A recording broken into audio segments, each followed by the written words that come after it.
Welcome to The Verdict. I'm Ben Goodman. I'm Kat McClung. And I'm Taylor Moore. And many movies were considered when trying to choose my favorite childhood movie for this episode. And they were almost all Disney. But the one I chose is arguably the best Disney movie of all time. And it's got an amazing soundtrack by Elton John. And it's got one of the most successful Broadway shows of all time and two favorite childhood TV shows. It is my favorite childhood movie, The Lion King.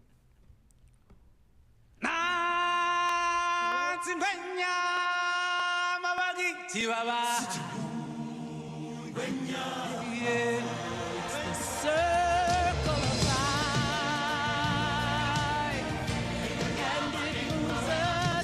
are all connected in the great circle of life.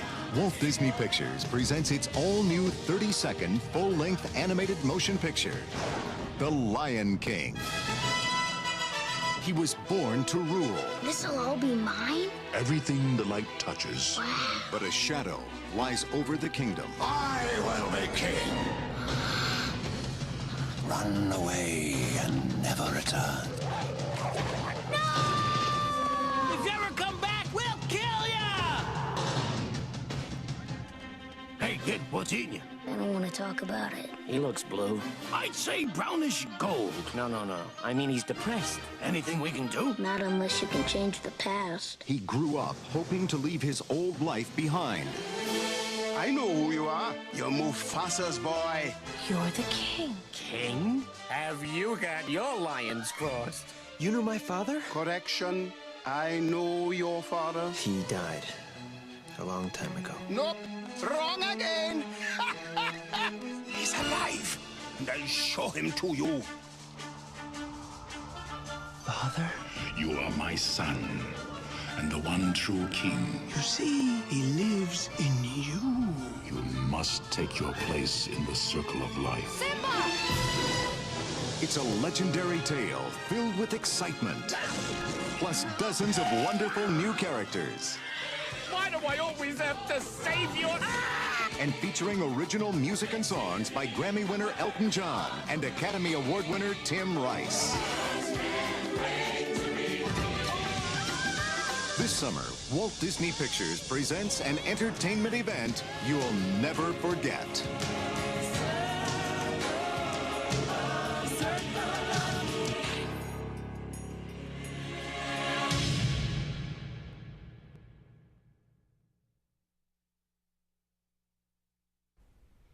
Matthew Broderick, James Earl Jones, Jeremy Irons, and Whoopi Goldberg are some of the many talented actors that lend their voices to this movie. The movie has turned into a franchise with 2 sequels, a Broadway adaptation, 2 children's TV shows, and an upcoming live-action remake to be released in 2019. So, what do you guys think of The Lion King? What do we think of The Lion King? I've Yeah. never seen it. You've never seen The Lion King.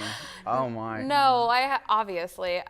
It's brilliant. Obviously, it's based off of a Shakespeare play, pretty much. It's like, or it resembles Hamlet. It does. Quite They never a lot. say that it's based on it, but of course it is, It though. has to be. It has to be. It's uncanny. Yeah. But brilliant. Obviously, like you said, brilliant actors. Jeremy Irons is iconic as Amazing. Scar. Yes. Yeah. Any of the songs that are in the soundtrack are just wonderfully done and just add to the story. Sadly, I wish there was a few more songs added to it. I don't know how they could do that, especially for like for the live action adaptation that they're going to do next year. But you know, I really enjoy all this time because whenever I put it in my Spotify playlist, like I've got all the songs to just start and play. Well, they do have more songs if you watch the Broadway show. Yeah. They have They do. a lot of added They songs, definitely and do. they are just as good. They definitely do. They are amazing. I mean, Lebo M is an amazing person for that. Well, that's He what did like amazing. that's like what they did with Anastasia when they brought it to Broadway. They added a whole bunch of songs as Yeah. well. So that's kind of what they did with the Broadway version of The Lion King, and I imagine that will fall into the new live action adaptation, which I hope. has to be brilliant. Like it has to Yes, be. I mean, Has to. it's got James Earl Jones has got Beyonce. Yes. Donald Glover's Simba. Yeah. Is that correct? Donald Yeah, Yeah. Oh my goodness, and I cannot wait. That is going to be so amazing. Also, since we're going to talk about my favorite childhood movie, I guess we should go back to the movie. But, I mean, I just remember sitting up late at night, like every night. That's all I wanted to watch was The Lion King growing up. I even asked my mom, what should I do for this? And she was like, of course, The Lion King. That's all you ever wanted to watch. You had all the animals. Like, I had all the animal toys pretending to play like I was Simba or whatever. I was in it. I was obsessed with the Can You Feel the Love Tonight? Especially the intro with Timon and Pumbaa. Yes. And then the transfer into this really sweet song. And I don't know, it's a brilliant film. And yeah, I mean, what else do you say?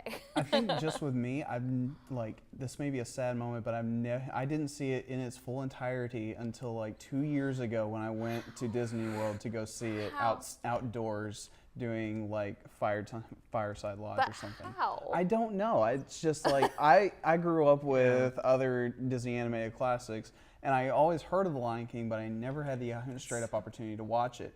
But I mean, when I look at characters to relate to, I relate to Scar on so many different levels. We all do. I think we all do, because I've even seen memes that's like, okay, so back in your childhood, you were scared of Scar because he had like the green mist, the smoke, and just the deep voice that Jeremy Irons provides. And then when we're now here in college, we're just like, we're all surrounded by idiots. Well, that's what, like you said, I remember growing up in, I mean, I was a 90s baby, so I had the VHS tapes. Right. Where you had to like rewind it and Take then a pencil. literally. Please be kind, rewind. So awesome. And we had that forever, and my parents got rid of it, and I was devastated because that meant all of our Disney movies were gone.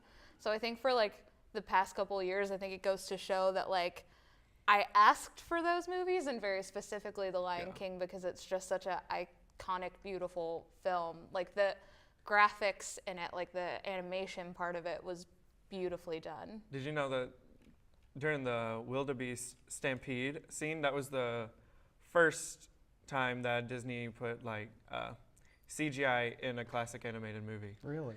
Yeah, that all was CGI, the wildebeest was. That's really impressive.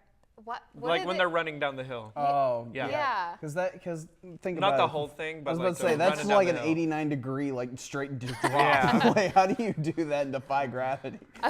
Yeah. It's Disney. They make it happen It's no matter Disney what. magic. That's what they call it. Yeah.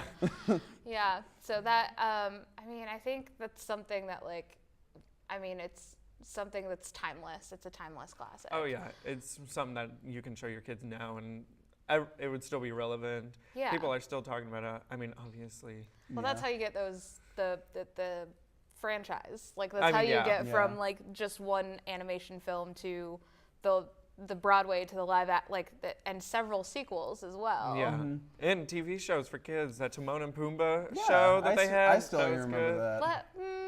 That's questionable. Best. Okay, but they made them for like all the Disney movies back in the 90s. Yeah. So they made most. But that one was the best one though. The best one. Yes. Are we sure? That one's the about best that? one. But regardless, Lion King is the best Disney movie, in my opinion. You can have your opinion. How about that? It's a good one.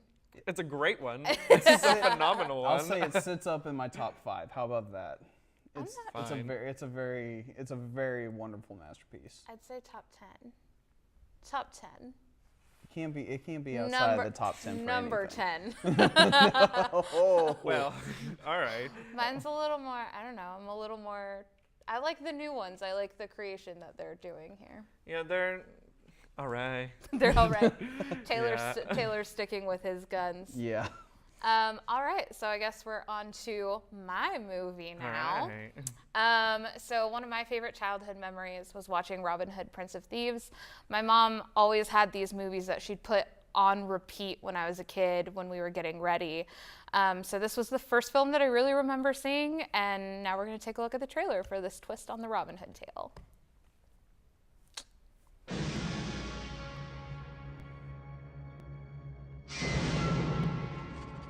A time of war.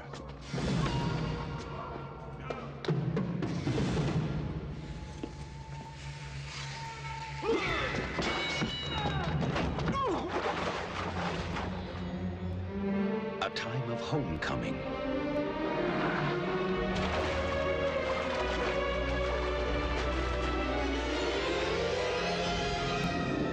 A time of tyrants. A time when the only way to uphold justice was to break the law.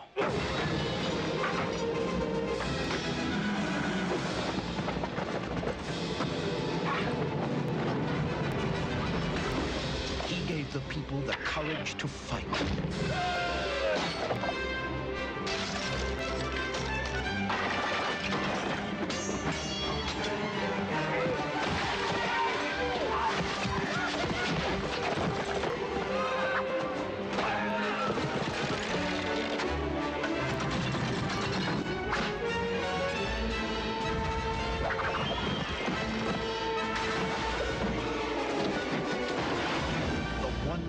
Stood for freedom became a legend.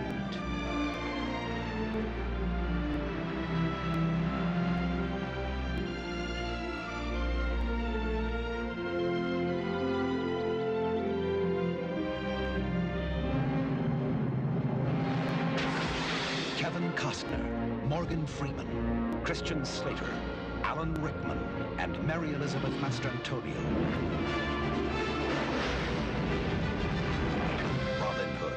Prince of Thieves. So what did you guys think of the best Robin Hood movie in the world? Okay, let's just talk about the movie first before I tell you that you're wrong. What do you It's mean? not the best adaptation of Robin Hood. Oh, it is. But I do gotta say about the movie, it's got an amazing cast. I gotta say, Morgan Freeman, Alan Rickman are just phenomenal in this, and Kevin Costner, yeah, he's amazing. And the movie is just it's very fantasy, and I love. I think it's the more realistic. I think it's the most but like realistic it's really version. hard. It is, but it's hard to really make that one realistic. I mean, it's medieval times. Yeah. But they did pretty much everything on location. Yeah. And there That's isn't really cool. CGI, which is really cool. Like you don't have that same. It was done in 1991. Like in Labyrinth. You know? Yes. Labyrinth times, yes. The great green screen effect in the movie. See, I agree with that because when I was watching it, I thought it was actually pretty darn gritty. Whenever I was watching the wedding hanging marriage scene, I was like, oh man, these guys might actually die for a second. Like, I know they're actors, but seriously, this is still dark. I don't get this. Yeah. Don't be doing this to me right now. So good. I remember, so I watched it all the time when I was younger, like I said, and it's funny to me because it came out, like I said, 1991, so I was very young, and my mom must have bought the VHS for us, and she would just play it over and over again. So I was like, I remember being like 3 or 4 watching this movie, and then when I got older, I was like, why was she letting me watch this movie? Right. It is really dark, but like. Yeah, when you said it was your favorite childhood movie, I was like, really? We were questioning it. I mean, I watched it as a kid too, though. Like you, I called my mom and I tried to have her like guess which one I would do, and she was like Barney, and I was like, no, that's not the one. I choose Robin Hood. I choose to be much cooler than Barney. Robin Hood was great.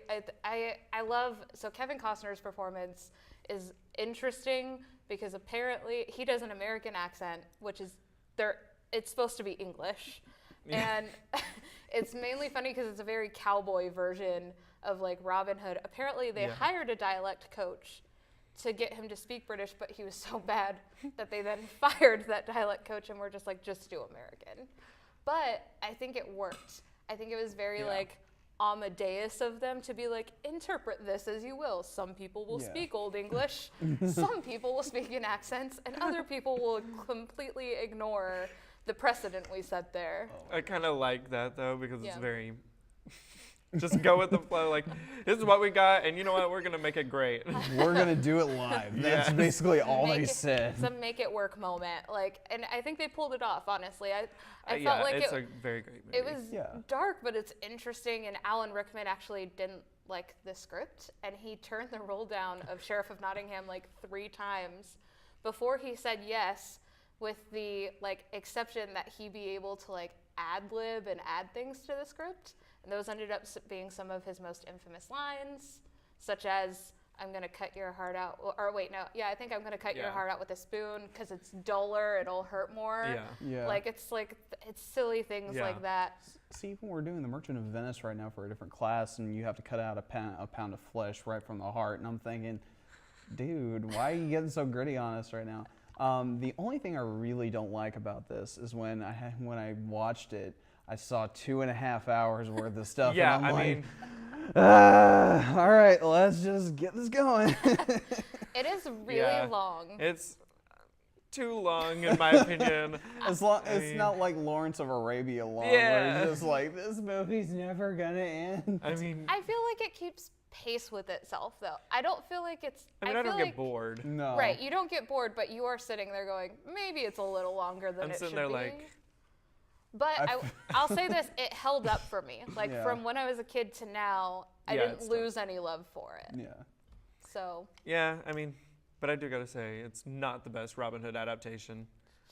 You cannot talk about Robin Hood without talking about, obviously, the Disney version. First of all, you gotta mention the Disney version because you just do. Because it's the best. Because you like, we have some Disney boys here. I'm surprised you haven't applied to go work for them yet. I mean, I would. I really want to. We had to talk about. I mean, it's good, but the one thing that is interesting about the Prince of Thieves version is I feel like some of the characters felt a little. I felt like they mirrored some of the Disney ones weirdly. Like, there was Maid Marian's her. The person Sarah. who, and then I felt like Sheriff of Nottingham and then Friar Tuck all kind of, I felt like it was a little like a mixture of like Disney and Amadeus and all these weird things thrown into one I think that's film. kind of what made it work though, because it's very interesting and it appealed to more than like a Disney movie would, especially like a really old Disney movie. Nobody really likes to watch those anymore, which I love to watch. But you also got to mention Men in Tights too, though. We can't, that's not good, no. I don't know that that's the best comparison because that's more of a comedic sense, but honestly, like, do you think it really just stuck to the actual fairy tale and the actual story of Robin Hood? I think they did a decent job of sticking to it. I feel like they did, I'll say it, I think they did the most accurate version of Robin Hood because it felt natural. Like it just, like all of the characters sort of felt real as opposed to like, I didn't feel like I was watching the fairy tale, but I felt like I was still getting all of that story. Yeah. So that's my take. That and they weren't animals. Yeah, they weren't animals. Correct. Well, I say just watch it if you got the extra time. Yeah, I agree. It's such a good movie. If you have 2.5 hours. If you have 2.5 hours to spare. Well, now guys, it's my turn. So what do a cowboy and a space soldier have in common? That would be my childhood. In 1995, Disney Pixar released their first full-length animated film that won the hearts of children and families everywhere. This film is none other than Toy Story.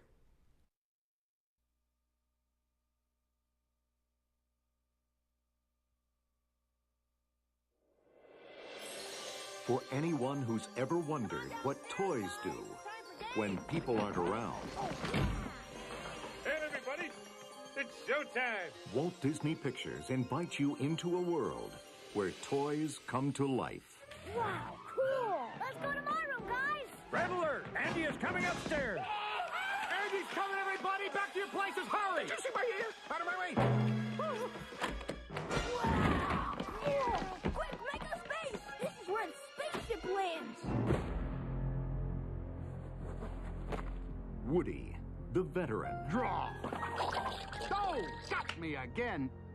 Buzz, the rookie. Have you been replaced? No one's getting replaced. Excuse me.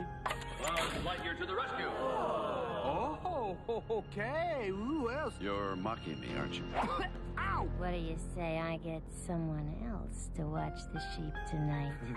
Hell yeah. Don't even think about it, cowboy. Two heroes ready for anything I don't like confrontations. except each other. Whoa, whoa, whoa, whoa, whoa. Hey, a laser. It's not a laser. It's a little light bulb that blinks. What's with him? Laser envy. Guys, come on.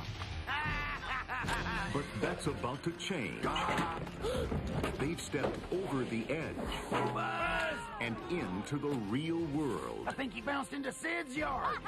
He tortures toys. Where is your honor, dirtbag? A good soldier never leaves a man behind. Where the name of the game is survival. I'm lost. Then it's all your fault. My fault? I set my laser to kill. You're a toy. Use your karate chop action. Stop that. What's going on down there? Come in, Star Command. Send reinforcements. You are a toy. You are a sad, strange little man. Where's that wimpy cowboy dog? All right, man. There's no place like home. Come on, this way. Negative. You'll be much safer in the cockpit. What an idiot. Great idea, Woody. To infinity and beyond. Walt Disney Pictures presents the first ever computer animated motion picture. We've got trouble. This holiday season, take off on an adventure This cannot be happening to me. beyond imagination. Sheriff, this is no time to panic. This is the perfect time to panic. It's the story of two partners discovering what they're made of. I'm okay. Catch that! I got it, Woody. Next stop, Andy. To infinity and beyond! Toy Story. Look out! Buzz, will you get up here and give me a hand? That's very funny, Buck. This is serious! Tim Allen and Tom Hanks bring their comedic talents to one of the best movies that Disney released in the mid-90s. This movie has brought families together with 2 sequels and a third coming out in 2019. So, what do you guys think of Toy Story? Why are you laughing? What's wrong with you? Anyway, what I have to say about it Taylor, just is talk. too many sequels, first of all. Just to throw that out there, we can all agree that there are too many sequels to it. Yeah, I mean, I had tears when I watched Toy Story 2, and I thought that was great. And then Toy Story 3 comes out, I'm like, okay, sure, Yeah. fine, but we can have a nice conclusion with Toy Story 3. But now you have to have a 4. I think that's still Yeah, like I pushing it. thought Toy Story 3 was like a good roundup. Like, we didn't really need it, but I mean, I'm glad we had it for like the Yeah. newer generation. But it also was a little much. Just a tiny bit. I feel like just like The Lion King, I felt like you didn't really need sequels. Yeah. Like the first film stands on its own, and it For sure. will continue to be played forever. It's like one of And the it's best timeless, films. too. Yeah, yeah. It's also incredibly just like funny, and like Disney does a really great thing where they have like kid humor and then they have adult humor. Yeah. And it gets very interesting. Like you said, like Scar, when you're little, you're like, oh, he's scary. Now we And relate to him and now on we a relate to personal him. level. So on the Toy Story side of that, like you're a kid who thinks all these characters are really, like, oh, they're funny. But then when you get older, you're like, I get this. Ow. Like when Buzz Lightyear has his breakdown. You're like, I understand. But he's also losing an arm. Have you guys lost an arm before as Like well? twice. I just lost my mind, apparently. Yeah. Yeah, we just come back and you're like, Totally. That was my professional. Buzz Lightyear moment. Right. It's great. But I mean, I think that's what makes it like really smart. It like was not afraid to literally Yeah. go there. go there, like, Yeah. and the weird, the psychotic Sid, just Yes. tearing apart these toys for no reason. Well, that's what I was gonna. When you're a kid, you're like scary. When you're an adult, Yeah. you're like, this kid is a psychopath. Yeah. Right, like- I'm concerned for where are his parents? Well, Who are they're his parents? They're around, but you only hear them off screen. Yeah. That's the Yeah. thing, though. I want to know who these people. And he has gasoline in his bedroom. Anyone notice that? A little gasoline. What's happening with him? Got a quote-unquote rocket in his bedroom and like a severed head and a lava lamp. I'm like, right, dude. He's got all these things that my mom would be like questioning. If She'd be like, anything, I needed a sequel about what happened to Sid. Yeah, where did that go? Spin-off movie. He becomes the trash man in Toy Story 3. He does. He really does. But ultimately, yeah. like, it's a really good. I mean, it's interesting. It's about accepting each other, and it's like a really sweet story. Yeah. And it's also kind of insane because Woody plots to push Buzz behind the dresser. It's sweet murders and Buzz, insane. basically. He's like, I just want to lose him. I just want him out of my life. I just want Andy to forget about him, you know? We don't need him anymore. Right, and then he ends up throwing him out the window. One thing I will say about the whole movie is, like, we had earlier this week, we had voice actors on Peay. Yeah. That was where I really got my inspiration of trying to, like, really adapt, like, my voice and my character playing style off of, like, these popular movies that I like, and Toy Story was just one of them, because everybody's voices were different. Every character had their own different personality, and I'm like, well, I could do that. That's something inspiring that I could go on to in the future to, like, play with. Plus, I had a little Woody doll. I'm not even joking about it, but he didn't have the pull string, so, like, I would just, like, hold him and, like, and I'd have to be like, someone poison the water hole. I'd say it myself. Exactly. There's a snake in my boat. See, when you're an only child, you kind of just have to, like, do this. I'm like, Well, I will say, I mean, the cool thing about that, they were distinct. Like, some films, the characters get a little muddled. Like, they look different, but their voices aren't distinct like this film. And, again, like, super beautiful animation. Took years, like, just the amount of time it takes. It's the first full-length CGI movie, like, ever, isn't it? Mm-hmm. Yeah.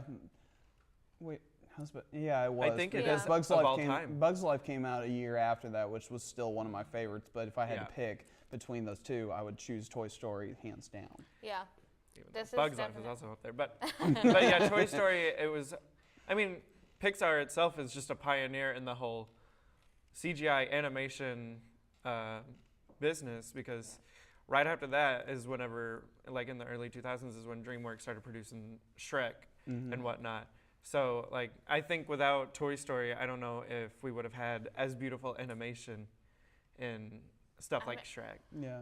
I mean, it's either that or it would have come later. Well, it's interesting because you see such a shift from, like, Lion King, which is beautiful, but then you get into Toy Story and you're like, whoa. That's a different kind of beautiful. Like, huge difference, and it just makes it, like, that much more.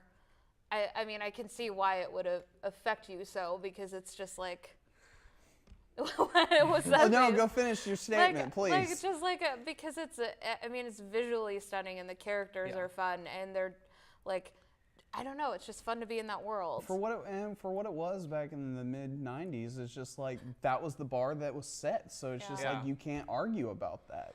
I can't tell you why I'm really drawn. My favorite visual in that film, which is the dumbest thing I've ever heard, is like the pizza truck, or whatever it is. Yeah, Pizza Planet. The Pizza Planet. The Pizza Planet truck. I love that. I don't know why. I think it's a cool piece of animation. I thought it's in all the Pixar movies too. It is. Yeah. It's just one of those little Easter eggs that now you see that. But that was also when I first saw that, I was like, Woody's about to get murdered in one of the two ways, because semi-truck almost runs his face over, like, right there, so that way they know, Toy okay, Story kids, don't worry. was willing to go and there. And then he just, like, has a toolbox just coming right at his face, and you're like, yeah, and blacks out, so you're thinking, oh, this toy's destroyed. But it's like, it's that slapstick comedy that makes it really good for children, but it's also like the whole yelling at Buzz underneath the semi that you are a toy. Know who you are. You are a child. It's what makes adults like it too, because it's like an actual story that people can follow. Yeah. I think it's also relatable on both ends, like for kids and older adult people. They're just like, I don't know why I said it like that. Adult people. I just I don't know you who they know, are. tiny people and adult people, like big people, tiny little people. That's, adult humans. I don't know that you can say that Oh, in this world now. I meant children. So that, I think they both find something to latch onto, and the message is the same throughout. So it's kind of nice that you have like that. Like, both people are getting the same message, but both sets are getting totally different senses of humor, which is an intelligent way to go about things. Yeah, it's really smart, and I really appreciate that. Well, guys, that's going to do it for this episode of The Verdict. And next week, we're going to be talking about Black Panther, the biggest movie that's come out so far in 2018. So We will see you at the movies.